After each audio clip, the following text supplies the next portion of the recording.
I'm Amelia and I'm 5 years old. Hi, I'm Joshua and I'm 7 years old.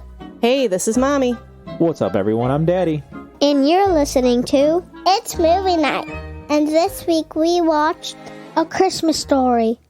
Metro-Goldwyn-Mayer put out this Christmas classic in 1983. It's rated PG and has a runtime of 1 hour and 33 minutes. Another kid-friendly movie MGM put out around this time was The Secret of Nim.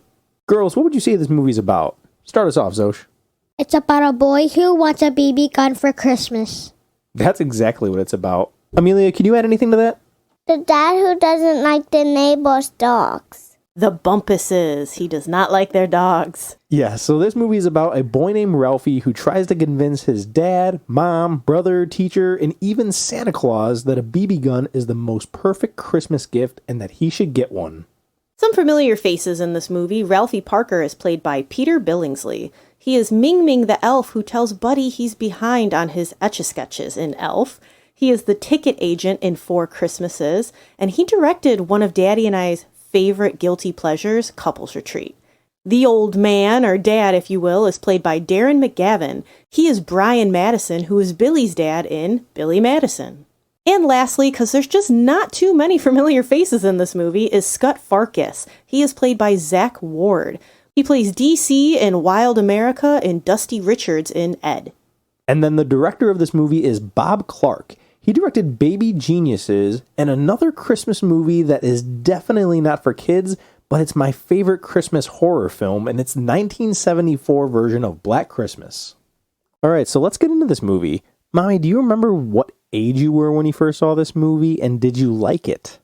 I can't remember how old I was the first time I saw this movie, mainly because my mom would put the TBS on every single year. So I always watched this movie in pieces, depending on where it picked up or left off when we would turn the TV back on. Yeah, I can see that. So yeah, it's been around for as long as I can remember. Liking it, not so much just because I was forced to watch it. Like, even my dad would be like, "Ugh." What about you? I want to say that I saw this movie maybe around 2 or 3 because, you know, it came out in the 80s and I know my parents were into it. I do remember liking it. I remember liking it when I was a lot younger and just enjoying it every year because it was, like you had said, TBS. You know, they showed this, I guess in 1997 is when they started doing the 24-hour marathon of this movie. And so every year on Christmas Eve, we go to my grandma's house. It was the only thing that was playing. It was the only thing that was allowed. If you turn a channel, you might as well have been committing the biggest sin of all time because this is the channel that this TV stays on. So 1997 helps pinpoint it then. So I had to have been at least 5 for sure for the 24-hour marathon to hit. Yeah, it's an iconic film. So I could see why they chose to put this as their 24-hour marathon movie in 1997. So if they decided that they wanted to get rid of A Christmas Story as their 24-hour marathon movie, what would you want it to be? What can you watch for 24 hours? I say it is a toss-up between Elf and A Muppet's Christmas Carol after we watched it. Okay. I feel like I could sing the music completely from Muppet's Christmas Carol, and it's just a classic story. And Elf, I know there are a lot of haters out there with Elf, with Will Ferrell, but I feel like that's a strong family movie for us and my parents. What would you replace it with? Or would you keep it A Christmas Story? I would definitely not keep it A Christmas Story, just because I feel like it's had its time. I would want them to do 24-hour Die Hard. I know it's rated R and it's not necessarily a movie that's made for kids, but I would show our girls, so I think Die Hard would be a fine substitute for this movie. It breaks up all the magic and cheer of everything else we're watching, I guess. Yeah, explosions, we need them. So let's talk about some of the iconic scenes in this movie because these are the reasons why they chose to make this movie a marathon for so many years. Yeah, it was very, very beloved. Let's start with the first one. Fragile. It must be Italian. So my family is very into A Christmas Story to the point where one year my mom got every single person mini plug-in leg lamps, like it was a night light. And everybody got a Christmas Story stocking, and like everything that was inside of it was themed to this movie. And all the time, they would constantly say that, like, "Oh, you got the, what does he call it? But it's a major award. That's what it was. See, my family would be hanging me out to dry right now for not knowing that. Yeah, I got very intense one year. When you think about it, though, that was a very risque thing for 1940 to have, a woman displayed like that in your front room. Yeah. Another iconic scene is the tongue to the light pole. Now, it's played off in a dare that A triple dog dare. Yeah, that they want him to stick his tongue to the light pole because they don't know if it's true or not. Have you Yeah. ever done this? I have not. I know just from Dumb and Dumber, honestly. I yeah. would never do it because of Dumb and Dumber. I saw that and I was like, nope, I'm not even taking a chance. I believe it. It's wet and it's that cold outside. Yeah, if you have dampness to it, it could freeze right away. Well, that's science that I didn't understand. And even after seeing this movie, I didn't understand that. And I Yeah. was like, no way, this is just made for the movie. And I did it when I was younger. And it was like in my backyard and I was the only one around. And I was like, it's not going to work anyway. So I did it and it stuck. Yeah. And it hurt. And I only did the tip of my tongue because I was like, if I got to pull away, I don't want it to hurt that bad. And it hurt. It hurt a lot. But I learned my lesson. So if you're listening, kids, do not stick your tongue to a pole in the wintertime. It will stick. I did. I don't know if you heard me that I immediately told the girls, I'm like, don't ever do that because it is true. I'm sure that if Amelia was here, she would say that is the lesson of this movie is don't stick your tongue to the pole. Definitely. Another iconic scene.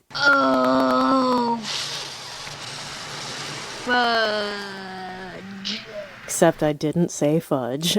Yeah. So we can say that we wouldn't want this to be the marathon movie anymore. And we could say everything we want, but it's so hard to not say that this movie is iconic. And this movie has so many moments that are quotable. And relatable as a child. Like, you've done that. Do you remember the first time that you realized you dropped a word in front of your parents and you were like, uh-oh. Oh, fudge. I remember that. What was that? And then you just freeze. Like, everything in your body's like, oh, I did it. I said it out loud. Yeah, so that was another very funny scene, and I could see why people liked it at the time. Yes, but they, in all honesty, they set Ralphie up for failure. You're going out to help your dad with a car thing. Anything regarding your dad and fixing a car or fixing something is going to result in some form of profanity. Yeah, and I did say right when that happened, I said that I was shocked that the dad didn't respond quicker than Ralphie did. Yes. Because as a parent, if I would have been the one that hit something out of our kids' hands And the nuts went everywhere. and the stuff went everywhere, I would have been the one that cursed. Yeah, it's been like, oh, it was my fault. Because Yeah. he was holding on to it, and then the dad bumped it out of Ralphie's hand. So it's like, yeah, you could say, oh, you weren't holding it tight enough, but it's like, well, you hit it. Yeah, it was definitely the dad's fault. Yes. Ralphie should not have had soap in his mouth later on. Have you ever had soap in your mouth? Oh, yeah. Oh, okay. I have. Not only have I had a bar of soap, I have had soap pumped into my mouth for yeah. me. Yeah. I've had liquid soap as well. I preferred bar of soap if I had to pick one. Well, yeah, because it doesn't ooze between your teeth. Oh, It's gosh. Yeah. Some of these Bath and Body flavors, though, man, they smell pretty good. So Yeah, I might just walk into the bathroom and try that marshmallow fireside that we got in there right now. This stuff smells so good that I got to believe that it's got to taste good to some degree. I mean, they say your smell and your taste is connected, so at some point it can't taste all bad. So another scene in this movie that's so cool is the pink bunny pajama scene. It's the pain in that kid's eyes. Yeah, Ralphie, he's not into this at all. The mom in this, like this last watch, I was like, this mom needs to chill. Go upstairs right now and try on that present. She went to all that trouble to make it. Now go on. Like, you're not going to offend her. This is the time before phones and, digital camera pictures. And so Aunt Clara's not going to know. Just tell her he tried it on. Yeah. Aunt Clara must not have kids or sons. To like, Probably what not. are you doing making a bright pink jumpsuit for a 9-year-old? They don't wear onesies anymore. I would totally wear it, though. I feel like that's become one of those iconic things that if you have that on Christmas and you go to an ugly Christmas party or something, that's one of the best outfits that is going to turn heads when you get there. And then last but not least, this whole movie, like Zosha had said earlier, is about this kid who wants the Red Ryder BB gun. And at the very end of Christmas morning, it's probably been an hour or two since all the Christmas presents have been opened. And they ask Ralphie, hey, did you get everything you want? And he said, mostly. He goes, oh, there's always next year. And the dad says, what's that behind the desk? Yeah, over there in the corner. And even the mom, I never paid attention before that the mom was even She had no idea. Yeah, she had no idea that the dad had gotten this. And he goes to get this present and he's unwrapping it, and the mom is like, are you crazy? Kind of like having their own conversation. Mm-hmm. And he said, when I had one when I was, 8 or whatever, he's 9. When I was his age, yeah. Yeah, so he gets his present, and it's so heartwarming.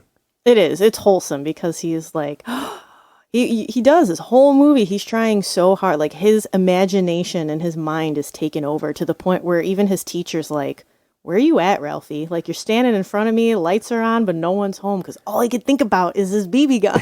Yeah, which another iconic line. You'll shoot your eye out! You'll shoot your eye out! Even Santa, he's like, you'll shoot your eye out, kid. But yeah, it's so cool that he gets the gift that he actually wanted. The whole time you're watching this movie, you're thinking, oh man, he's not going to get it. And there goes the dad, savior. Which is still wild that has not aged well, if you will. Could you imagine buying a 9-year-old a gun in 2023? No, I couldn't imagine that. That is something that has not aged very well. No, it's wild. So when you were younger, did you have a, air quotes, Red Ryder BB gun that you were like, I want this present so bad. I hope Santa brings this for me. And then you got it? I remember a couple things. I remember one when I was a lot younger. Do you remember those like robot electronic dogs? Yeah, I do. I had a silver one with blue ears. Okay. And I was so, like, I wanted it so bad. I saw the commercials for it and everything. It had the little, like, digital bone it came with and stuff. I thought it was so cool. And I did get my digital dog, I can't remember, what are the name of those? It was called a Poochie. That's what it was called, a Poochie. So that was one when I was younger. And then I remember one when I was a preteen. My brother and I, the PS2 came out. Okay. My mom worked midnights when I was growing up. And she had at the hospital, right? Yes, she was at the hospital. So she had worked Christmas Eve. So we let her sleep in a little bit more because we were preteens at this point. So we didn't do Christmas quite as early as when we were kids. Mm-hmm. And my dad was like, you can open one present before your mom wakes up. And of course, my dad has no idea what Santa brought, what was wrapped, what wasn't, anything like that. So we picked, of course, the one present we probably shouldn't have opened until my mom was up. And Nick and I ripped that open, and sure as well, there was our PS2. And my brother and I taped the wrapping paper back onto this box so that we could reopen it. Oh, when so my your mom came was surprised downstairs, too? Yes, we rewrapped our present and opened it again. And I literally told my mom the story 2 days ago, and she looked at me like, what? And I was like, yeah. So that was actually the second time we opened the PlayStation 2. So I wonder if my dad will hear about that. That's wonderful. That's a good story. What was your Red Ryder BB gun? I remember in 1998, these came out. These were hot. These were $35 when they first came out. And when they came back out for Christmas time, they upped the price to $100. These were Furbies. Furbies. I wanted one so bad. I didn't even know what they did.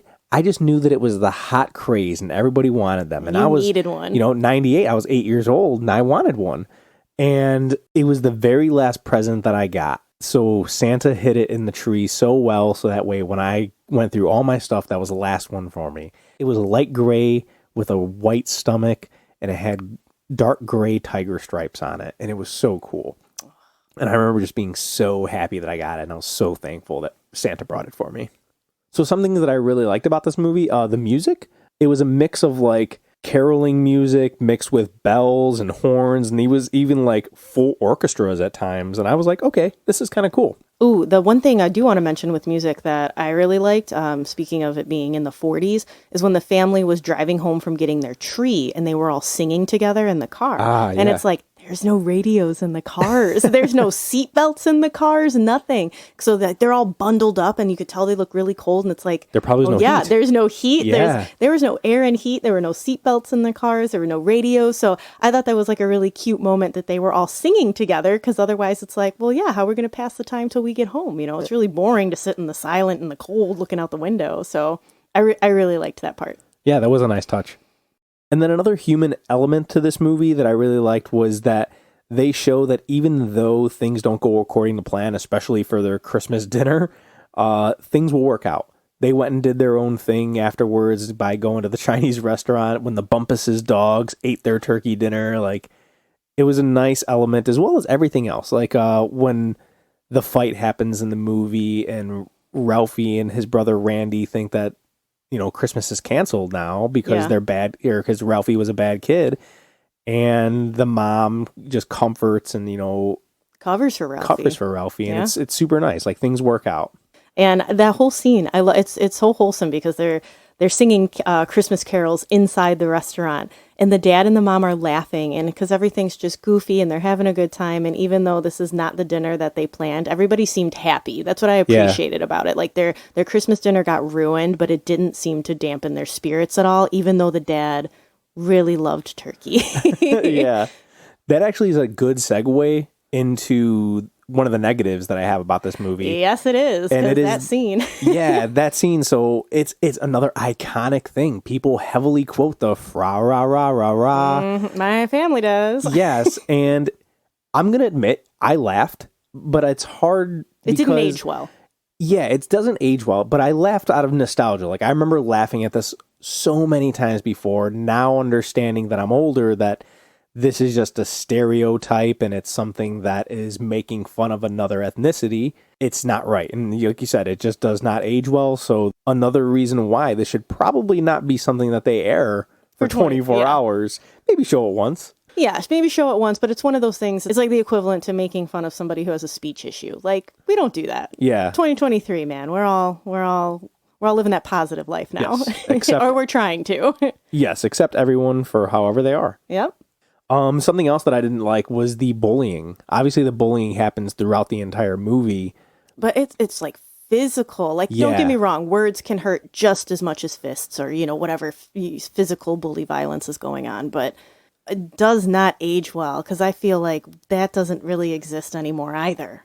And then that even goes into like the peer pressure of the double dog dare and the triple dog dare of having somebody do something. Like, man, I hope our kids never have to deal with a triple dog dare to do something that they don't want to do, but they feel peer pressured into doing it. Like, that just does not age well for me. And it's a very big negative that I hope these kids don't think that they have to do something because somebody triple dogs dares them to do it. Something else that I did not like about this movie was the whole Santa experience. The workers and everybody is just so negative and crabby, and they just make it like this horrible experience for these kids. And they're just like throwing them down the slide, even though they're getting nervous and crying. They're like rolling their eyes and stuff. Like, these are not meant to be around children. Yeah, the way the elves handle the kids to get them on the Santa's lap, like slamming their butts on the Santa's lap too, is like, whoa. Like, you can't do that anymore. Absolutely. I'll tell you I wouldn't that even right want to touch the now. kids. That's No. crazy. Maybe that's what they did in the 40s. Maybe. I mean, granted, we have children that don't like going to see Santa. They are comfortable with a nice pen pal relationship. Yeah. They like to talk to him in spirit and ask, oh, is he watching? But other than that, they're okay with never having a face-to-face moment with him. They like seeing them at a distance on a Disney float at a parade. Yes, a nice casual wave they're Yeah. comfortable with.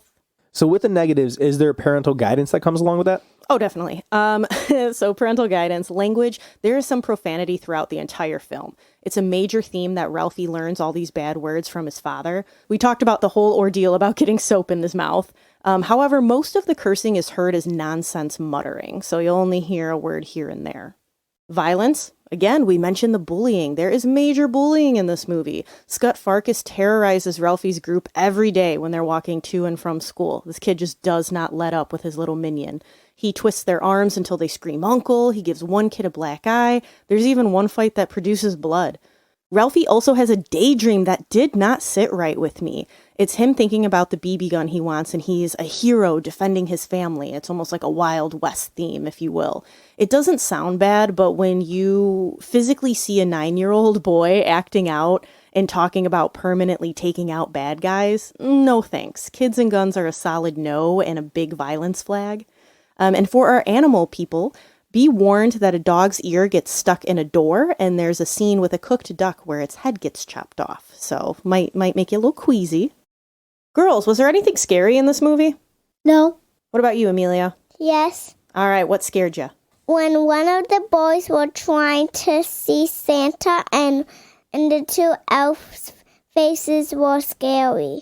Yes, the two elves that kind of assist the Santa in the shopping center. Yeah, they very, very just rotten vibes, honestly. Very impressionable. They've left an impression on me as a kid as well. Yeah, no, I agree, Amelia. Not a fan. Some other things kids might find scary is the bully can be creepy, scary. Just, he's got one of those faces, Scott, you know? Like, you know what it reminds me of? And this might be really mean, and I don't want to be a bully, but he reminds me of the fox from Pinocchio. Okay. There's just something about his face. Like, he can imitate that mannerism perfect, and it's just creepy. Yes, you could tell that he has bad intentions. Yes, there's just something about it. Some grown-up stuff. There's obviously some suggestive content and comments that come with the lake lamp. There's also a scene where the dad offers Ralphie some of his wine on Christmas morning when he's like, you want a sip? And the mom's like, absolutely not. Yeah. And then also in Ralphie's daydream where he's like the Wild West hero, he's shown with spit tobacco in his mouth. Again, not cool on a 9-year-old. Not even cool on a 30-year-old. Don't do it. Yeah. Cry factor. It's heartfelt moment when Ralphie finally gets that present, but I don't think there's anything that's going to bring a tear out of your eye. And as for an age recommendation, I'm going to say 9 and up. I think that that's a good age where you can fully expect to recognize everything that happens in the movie. And, you know, our girls, I'm not sure how they feel about it yet, but I feel like there was times that just because of the time period that it takes place in, they were kind of bored with it. So we'll see, though. So Rotten Tomato critics have this movie certified fresh at 89%, which is a thumbs up. And this is the very first time that the audiences have it at the exact same score. Yeah, 89% in both categories. All right, let's find out what this household thinks of that. All right, Zosha, start us off. Do you give this movie a thumbs up, a thumbs middle, or a thumbs down? Thumbs middle. Thumbs middle? Okay. How about you, Amelia? Thumbs down. Thumbs down. All right. How about you, Mommy? Thumbs down. If I never watch this movie again in my entire life, I will be completely fine. It's got to be a generational thing.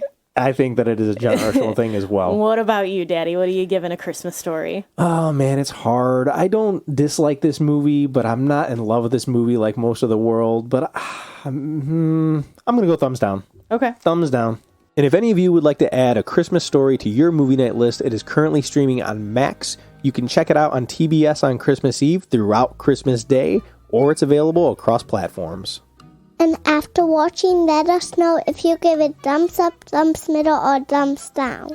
And when you want to let us know what you think about the movie, please find us on social media. We like to post pictures of us on our movie nights, letting you know what snacks and sweets we're eating. We post a dad joke as well as a sneak peek clip themed to the episode coming out that week. It's a fun place to hang out. Our Facebook is It's Movie Night, and our Instagram is It's Movie Night Pod. Thank you for listening. Join us next week for another movie night. Happy Christmas!